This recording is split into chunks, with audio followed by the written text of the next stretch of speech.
નમસ્કાર મિત્રો, આપ સૌનું સ્વાગત છે અમારી ચેનલ પર. આજના વિડીયોમાં આપણે વાત કરવા જઈ રહ્યા છીએ હવામાન વિભાગની મોટી આગાહી વિશે, જ્યાં જણાવવામાં આવ્યું છે કે દેશમાં એક નહીં પરંતુ 3 વેસ્ટર્ન ડિસ્ટર્બન્સ સક્રિય થઈ શકે છે. આ વેસ્ટર્ન ડિસ્ટર્બન્સની અસર ગુજરાત પર શું થશે, કયા જિલ્લાઓમાં ઠંડી, ગરમી અને કમોસમી વરસાદ થઈ શકે છે અને ખેડૂતો માટે શું ચેતવણી છે વગેરેની માહિતી માટે આ વિડીયોને અંત સુધી જરૂરથી જોતા રહો. હાલનું ગુજરાતનું હવામાન. દર્શક મિત્રો, હાલમાં ગુજરાતમાં બેવડી ઋતુનો અનુભવ થઈ રહ્યો છે. વહેલી સવારે ઠંડી અને બપોરના સમયે ગરમી પડી રહી છે. હવામાન વિભાગ મુજબ રાજ્યમાં હાલ કોઈ મોટો હવામાનિક ફેરફાર નથી, પરંતુ આગામી દિવસોમાં સ્થિતિ બદલાઈ શકે છે.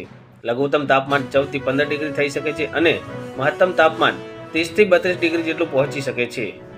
ભારતની ફરતે 3 વેસ્ટર્ન ડિસ્ટર્બન્સ શું છે તે વિશે જણાવીશું. હવે દર્શક મિત્રો, વેસ્ટર્ન ડિસ્ટર્બન્સ એટલે પશ્ચિમ દિશામાંથી આવતી હવામાનિક સિસ્ટમ જે વરસાદ, હિમવર્ષા અને ઠંડી લાવે છે.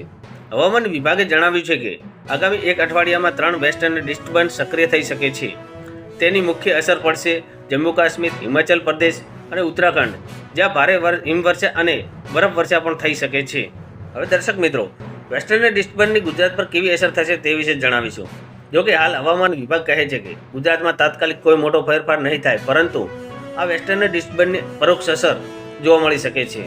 ખાસ કરીને ઉત્તર ગુજરાત, કચ્છ, સૌરાષ્ટ્રના કેટલાક ભાગોમાં હળવો વરસાદ તથા કમોસમી વરસાદ પડી શકે છે. આ સાથે ઉત્તર પશ્ચિમી પવનો શરૂ થતાં રાજ્યમાં ફરી ઠંડીનું જોર વધશે. વેસ્ટર્ન ડિસ્ટર્બન્સના લીધે તાપમાન અને આરોગ્ય ઉપર શું અસર થશે તે વિશે જણાવીશું. દર્શક મિત્રો, ઠંડી, ગરમી અને વરસાદની ખેંચતાણ વચ્ચે વાયરલ ઇન્ફેક્શનના કેસો વધવાની શક્યતા છે. લોકોને સલાહ આપવામાં આવે છે કે વહેલી સવારે અને રાત્રે ગરમ કપડાં પહેરો તથા બપોરે તાપમાન વધશે તો તેની સીધી ધૂપથી બચો. બાળકો અને વૃદ્ધોને ખાસ કાળજી રાખવાની વિનંતી છે. નલિયા સૌથી ઠંડુ શહેર. હાલમાં ગુજરાતમાં કચ્છનું નલિયા 10.8 ડિગ્રી સાથે રાજ્યનું સૌથી ઠંડુ શહેર નોંધાયું છે. અન્ય શહેરોમાં પોરબંદર 11 ડિગ્રી, જ્યારે અમરેલી 11.6 ડિગ્રી અને ડીસા 11.9 ડિગ્રી નોંધાયું છે. હિમાચલ તરફથી આવી રહેલા ઠંડા પવનની અસર ઉત્તર ગુજરાત, સૌરાષ્ટ્ર, કચ્છમાં સ્પષ્ટ જોવા મળી રહી છે. માટે ખાસ ચેતવણી. રવિ પાક માટે હાલનો સમય મહત્વનો છે. કમોસમી વરસાદ અને તેજ પવનથી ઘઉં, જીરું, ચણા, રાઈ જેવા પાકોને નુકસાન થવાની શક્યતા છે. ખેડૂતો માટે સલાહ આપવામાં આવે છે કે પાકમાં પાણી ભરાય નહીં તેવી વ્યવસ્થા કરો અને ઊંચા પાકને ટેકો આપો. હવામાન અપડેટ પર સતત નજર રાખો.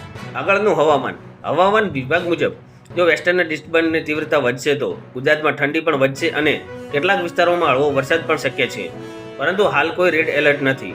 દર્શક મિત્રો, આવી જ તાજી હવામાન માહિતી અને ખેડૂત માટે ઉપયોગી સમાચાર માટે અમારી ચેનલને સબસ્ક્રાઇબ કરો, વિડીયોને લાઇક કરો અને ખેડૂત મિત્રો સુધી જરૂરથી શેર કરો. જય જવાન, જય કિસાન.